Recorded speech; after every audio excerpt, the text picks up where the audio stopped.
madaxweynaha qaranka William Samoei Ruto ayaa talaadadii la soo dhaafay soo magacaabay xubnaha golihiisa wasiirada kuwaasi oo shaqada kala wareegayo golihii wasiirada ee madaxweyne Uhuru Kenyatta. xubnaha uu madaxweynaha magacaabay waxaa ka soo dhex muuqday siyaasiyiin magac iyo mansabba ku leh saaxadda siyaasadda xilli dheerna ku soo dhex jiray. siyaasiyiintaas waxaa ka mid ah xildhibaanka deegaan baarlamaaneedka bartamaha Gaarisa mudane Aadan Barre Ducaale oo loo soo magacaabay wasiirka gaashaandhigga isaga oo xafiiska kala wareegaya Eugene Wamalwa. xildhibaankan looga bartay in uu baarlamaanka ka dhex sheego waaqiciga guud ee dalka iyo xaaladaha sida gaarka ah u taabanaya Soomaalida iyo Islaamka ayaa noqday shakhsiga kaliya ee Soomaalida ah ee golahan wasiirada ka soo dhex muuqday, halka uu sidoo kale noqonayo Soomaaligii labaad ee jagadaas qabanayo kadib sanatarkii hore ee ismaamulka Gaarisa Allah u naxariistay Maxamed Yuusuf Xaaji. tan iyo guushii William Samoei Ruto suuqa waxaa ku jiray in Ducaale uu ka mid noqon doono golaha wasiirada ee William Ruto si loogu abaalmariyo dadaalkii adkaa ee uu soo galay in saaxiibkiisa uu ku hubsado aqalka dalka looga arrimiyo State House. haddaba waxaynu dib u milicsi ku samayn doonaa socdaalkii siyaasadeed ee wadajirka ahaa ee wasiirka magacaaban ee gaashaandhigga mudane Aadan Ducaale iyo madaxweynaha qaranka William Samoei Ruto inagoo u kala qaadayna saddex qaybood. qaybta koobaad xilligii ODM iyo fallaaganimadii. waxa uu siyaasadda ku soo biiray sanadkii 2007 xilligaasi oo loo soo doortay kursiga baarlamaanka ee Duujis. 5 sano kadib 2013 waxaa loo soo doortay kursiga bartamaha Gaarisa oo markaasi cusbaa, waxaana jagadaas uu sii hayn doonaa ilaa iyo ay baarlamaanka ka ansixinayaan in uu la wareego xafiiska wasiirka gaashaandhigga. kadib doorashadii dhiigga badan u daatay ee 2007 oo isaga iyo Rutoba ay taageerayeen Raila Odinga maadaama ay xilligaas ODM ka wada tirsanaayeen, waxaa loo magacaabay wasiir ku-xigeenka wasaaradda xanaanada xoolaha ee dowladdii salka ballaarneed ee Grand Coalition ee Kibaki madaxweynaha ka ahaa, Raila Odingana ra'iisul wasaaraha ka ahaa. August 2011 Raila Odinga ayaa xisbiga ka mamnuucay Aadan Ducaale iyo William Samoei Ruto isaga oo sheegay in ay fallaagoobeen. labada siyaasi ayaa gooni isu taag sameeyey iyaga oo aas-aasay xisbiga United Republican Party oo loo soo gaabinayay URP. qaybta labaad xilligii wacnaa iyo hogaamintii aqlabiyadda baarlamaanka.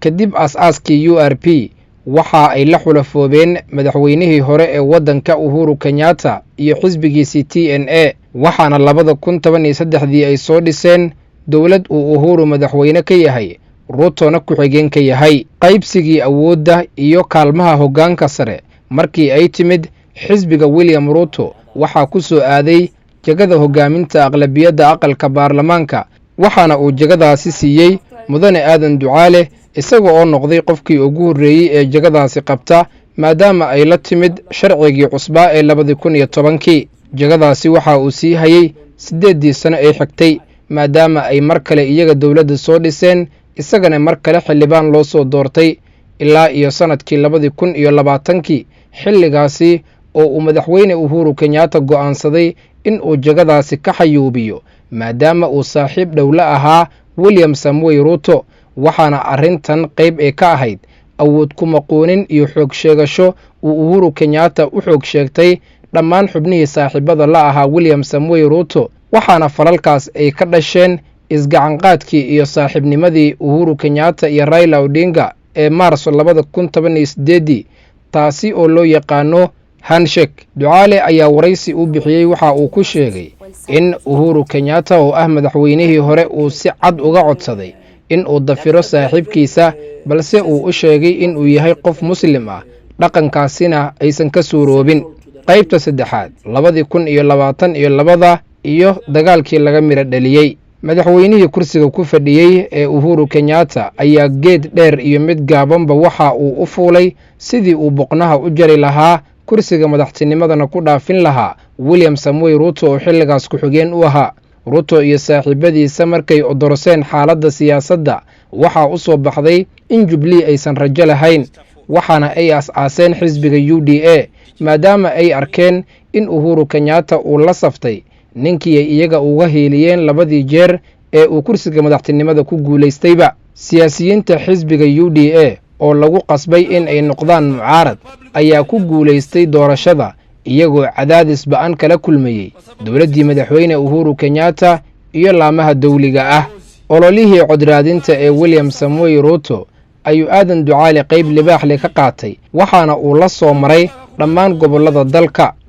Ruto ayaa doorashadii hadda ahayd isaga oo ku sugan magaalada Garissa waxa uu shacabka ka codsaday in ay u soo codeeyaan Aadan Ducaale si uu ugala shaqeeyo howlaha asaasiga ah ee dawladda, taasi oo ku tusinaysa kalsoonida uu ku qabo. diiwaanka marka dib loo milicsado waxaa soo baxaysa xaqiiqooyin ay ka mid yihiin in William Samoei Ruto uusan weligiisa tegin gobolka waqooyi bari, xeebta oo muslimiinta ku badan yihiin, iyo sidoo kale xaflad muslimiinta leeyihiin isagoo uusan la soconin ama wehelinaynin Aadan Barre Ducaale.